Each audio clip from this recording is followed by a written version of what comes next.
بسم اللہ الرحمن الرحیم۔ السلام علیکم تمام ناظرین کو۔ تفصیلات میں جانے سے پہلے اس ویڈیو کو لائک کریں اور ہر خبر سے باخبر رہنے کے لیے پاک رائز نیوز کے چینل کو ضرور سبسکرائب کریں اور ساتھ ہی بیل کا آئیکن بھی دبائیں۔ آپ سب پاکستان کی فیوچر ہیں۔ آپ کے لیے یہ میں کامیاب جوان کی جو فیچرز ہیں وہ آپ کے سامنے رکھنے سے پہلے آپ کے لیے میں اپنی زندگی کے تجربے سے جو میں آپ کو آج پیغام دینا چاہتا ہوں، اور میں چاہتا ہوں ساری زندگی یہ باتیں یاد رکھنا۔ یہ میری ساری زندگی کا تجربہ ہے کہ دیکھیں انسان وہ بڑے کام کر کے جاتا ہے اور اس کا نام ہوتا ہے دنیا میں، وہ نہیں ہوتا جس میں اللہ نے عقل زیادہ دی ہو، جس میں تعلیم زیادہ ہو، جو بڑے پیسے کے گھر میں پیدا ہو۔ وہ انسان اوپر جاتا ہے جس کی سوچ بڑی ہوتی ہے، جس کی خواب بڑی ہوتی ہے۔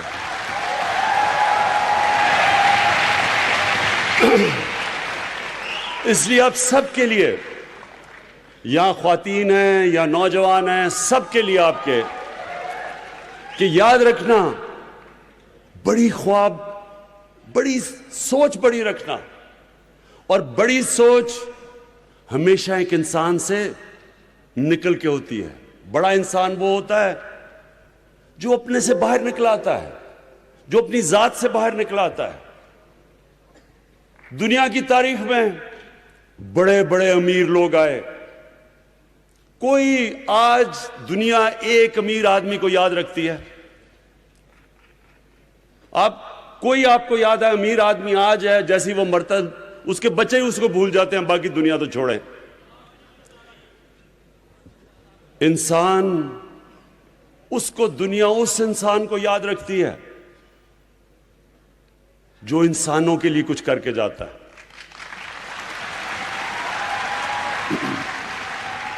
اس لیے جس کو greatest man in human history, جو ایک 100 گریٹسٹ مین کی جو ایک کتاب ہے، اس میں نمبر 1 ہمارے نبی صلی اللہ علیہ وسلم ہے۔ اور ہمیں قرآن میں کہا گیا کہ ان کی زندگی سے سیکھو۔ تو ان کی زندگی کیا؟ یہ بار بار اگر آپ نے بڑا انسان بننا ہے، نوجوانوں، اگر آپ نے بڑا انسان بننا ہے تو ان کی زندگی کو بار بار پڑھو، سمجھو وہ کیا ہے، کیسے، کیا چیز تھی ان میں، کیا کوالٹیز تھی کہ انہوں نے دنیا کی تاریخ ہی بدل کے رکھ دی۔ ایک سنو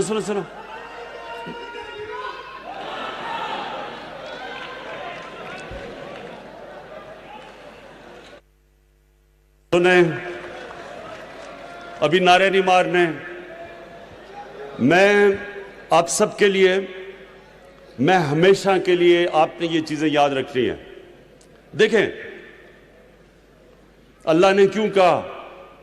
اللہ نے ان کو اپنا حبیب کہا، انہوں نے کہا ان کی زندگی سے سیکھو۔ ہم جب بڑے تھے ہمارے اور رول ماڈلز تھے، میرے کرکٹ کے رول ماڈلز تھے، اور راستے میں رول ماڈلز بنتے آئے، پاپ سٹارز تھے وغیرہ وغیرہ۔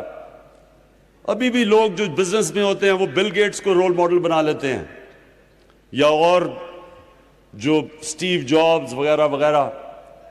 لیکن یہ یاد رکھیں کہ یہ کوئی بھی ان کے پیر کی مٹی پر تھی۔ رومن ایمپائر صرف 11 سال کے بعد بدر کے، جدھر صرف 313 لڑنے والے تھے، رومن ایمپائر کی جو بیزنٹائن ایمپائر کی جو سدرن لیجن تھی، وہ 1,00,000 فوجی تھے اور لیٹسٹ ہتھیار تھے ان کے۔ تو 11 سال کے بعد یارموک کی جنگ میں وہ گھٹنے ٹیک دیتے ہیں مسلمانوں کے سامنے۔ ایک منٹ بھائی سن لو، یہ، اور میں آپ کو تاریخ بتا رہا ہوں، یہ کوئی گریک میتھولوجی نہیں ہے، یہ تاریخ ہے۔ اور 638 اس کے 2 سال کے بعد جو دوسری سپر پاور تھی پرشین ایمپائر، وہ قدسیہ کی جنگ میں ان کے سامنے گھٹنے ٹیک دیتے ہیں۔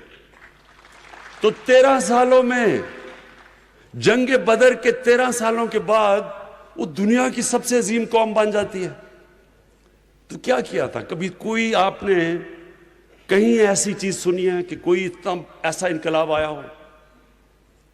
اور پھر وہ سویلائزیشن اگلے 700 سال تک سب سے بڑے سائنٹسٹ مسلمان تھے، اور وہ دنیا کی سب سے بڑی تہذیب تھی. مسلمانوں کا کیریکٹر انہوں نے ایسا بنایا کہ انڈونیشیا اور ملیشیا میں مسلمان تاجروں کو دیکھ کے لوگ مسلمان ہو گئے. ایمانداری تھی ان کی، سچائی تھی. سو میں یہ جو آپ کو کہہ رہا ہوں یہ آپ نے سمجھنا ہے نوجوانوں، بیکاز فیوچر تو آپ کا ہے. تو آپ نے ایک چیز سمجھنی ہے. نمبر 1 سب سے امپورٹنٹ چیز یہ کہ ہمارے نبی صلی اللہ علیہ وسلم نے انسانوں کو بدلا. اور قرآن کی آیت ہے کہ میں کبھی کسی قوم کی حالت نہیں بدلتا جب تک وہ قوم خود اپنی حالت بدلنے کی کوشش نہ کرے. یعنی کہ اگر ہم نے نیا پاکستان بنانا ہے تو حکومت ایک طرف کوشش کرے گی اور قوم دوسری طرف کوشش کرے گی، مل کے نیا پاکستان بنے گا. اور پھر ہم نے ان کی زندگی سے کیا سیکھا؟ مدینہ کی ریاست پہلے دن مدینہ کی ریاست نہیں بن گئی، پہلے دن سے جدوجہد شروع ہوئی. آہستہ آہستہ چینج لے کے آئے. پہلے دن وہ چینج نہیں تھا. جو تبدیلی ہوتی ہے آہستہ آہستہ آتی ہے. انسان بدلتے ہیں، مائنڈ سیٹ بدلتا ہے. وہ بھی لوگ، مدینہ کے لوگ، وہ بھی انہوں نے اپنا کیریکٹر بدلا. عظیم قوم بنتا ہے، کوئی آ کے ایک سوئچ آن نہیں ہو جاتا کہ ایک دم تبدیلی آ جاتی ہے. ذہنوں میں پہلے تبدیلی آتی ہے، پھر زمین پہ تبدیلی آتی ہے.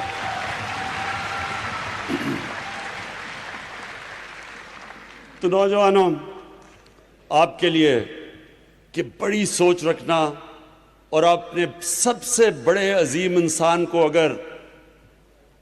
اگر آپ ان کو جب رول ماڈل بنائیں گے، انہوں نے جس طرح مدینہ کی ریاست میں سارے انسانوں کو اٹھا دیا. آپ اگر ایک اور بھی سٹڈی کریں، کیونکہ یہاں نوجوان ہیں، ایک چیز ضرور سٹڈی کریں. جب نبی صلی اللہ علیہ وسلم اس دنیا سے گئے، اس کے 30 سال بعد موروکو سے لے کے تو مسلمان ہندوستان سے لے کے سینٹرل ایشیا پہنچ گئے. کوئی ان کے پاس لیٹسٹ کوئی نئے ہتھیار نہیں تھے. مثلا منگولین چنگیز خان نے بھی تو دنیا میں بڑی تیزی سے فتح کیا تھا، لیکن ان کے پاس ٹیکنالوجی آ گئی تھی، ان کے پاس کمان آ گئی تھی، وہ جو زیادہ دور تیر مارتی تھی باقی دنیا کے. اور پھر ان کا ڈسپلن آ گیا، ان کی ٹیکٹکس تھی. اور پھر جب انگریز بھی انہوں نے جب فتح کیا یا ہندوستان، تو ان کے پاس بھی ٹیکنالوجی آ گئی تھی. ان کے پاس توپیں ماڈرن تھیں، ان کے پاس جو بندوقیں تھیں وہ ماڈرن آ گئی تھی، ٹیکنالوجی ان کے پاس آ گئی تھی. لیکن مسلمانوں کے پاس تو کوئی ٹیکنالوجی نہیں آئی تھی. جو وہ ایک دم موروکو سے لے کے اور ساری دنیا میں چھا گئے، اور پھر تہذیب ان کی چھا گئی. جب منگولینز نے فتح کیا تو 100 سال کے بعد تو وہ ختم ہی ہو گئے. منگولیا میں بھی تھوڑے سے رہ گئے. یہ تو ایک دنیا کا عظیم سویلائزیشن بن گیا. تو انہوں نے جو سمجھنے کی بات ہے کہ وہ انسان بدل دیے. چھوٹے انسان بڑے انسان بن گئے. حضرت بلال جو غلام تھے، انہوں نے 2 دفعہ جنرل بن کے فوجوں کو لیڈ کیا، تو غلاموں کو بھی جنرلز بنا دیا انہوں نے. تو یہ جو امپورٹنٹ آپ کے لیے سمجھنی ہے کہ یہ جو ہم انسان، یہ جو پاکستان، اور میرے میں کبھی کوئی شک نہیں کہ یہ انشاءاللہ ایک بڑی عظیم قوم بنے گی، کبھی کوئی شک نہیں ہے اس میں. اس میں ہم نے اپنے آپ کو بھی بدلنا ہے. ہم نے ایک سچائی کی طرف جانا ہے. یہ یاد رکھیں کہ ان سے جب پوچھا کسی نے، نبی صلی اللہ علیہ وسلم نے، کہ ایک چیز بتاؤ ایک نبی، کہ میں ایک آدمی آیا نا، کہتا میرا سارا قبیلہ مسلمان ہو گیا ہے، اب میں میری عمر کا ہوگا, کہتا میں اب اپنی عادتیں نہیں بدل سکتا. تو آپ بتائیں نبی ایک میں چیز کر لوں مسلمان ہونے کے لیے, ایک کون سی وہ کوالٹی ہوگی؟ انہوں نے کہا سچ بولا کرو. تو جو سچائی ہے, یہ سچ کی پاور نہ بھولیں, یہ آپ کو عزت دے گی دنیا میں. سچے انسان کی عزت ہوتی ہے. جو سچائی ہے, یہ ہم نے اپنی قوم نے سچائی کی طرف جانا ہے. ابھی آہستہ آہستہ اس طرف جا رہے ہیں. میں تو اب جب سے میں 14 مہینے ہو گئے, میں جب دیکھتا ہوں ڈپارٹمنٹس کا, تو سب سے بڑا مسئلہ کیا ہوتا ہے؟ ٹیکسی لوگ جن دیتے ہیں. وہ تاجروں کے پاس جاتے ہیں, وہ کہتے ہیں جی ہم نے CN سے ہی نہیں, ہم نے ٹیکسی نہیں دینا. بھی ٹیکس نہیں دینا تو ملک کیسے چلے گا؟ ہمیں تعلیم بھی چاہیے, ہمیں صاف پینے کا پانی بھی, ہمیں لا اینڈ آرڈر بھی, لیکن ٹیکس نہیں دینا ہم نے. یہ ہمیں ذہن بدلنا پڑے گا. ایک خوددار قوم اپنے پیر پہ کھڑی ہوتی ہے, بھیک مانگ کے قرضے لے کے قوم نہیں بنتی.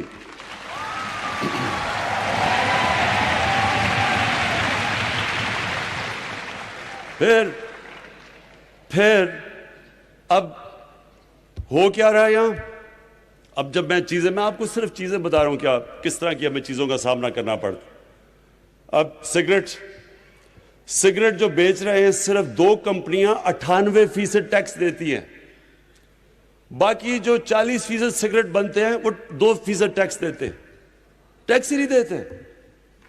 جو ایماندار ہے, ایمانداری کے اوپر ٹیکس لگ جاتا ہے. جو 2 نمبری ہے وہ بڑا نفع کماتا ہے.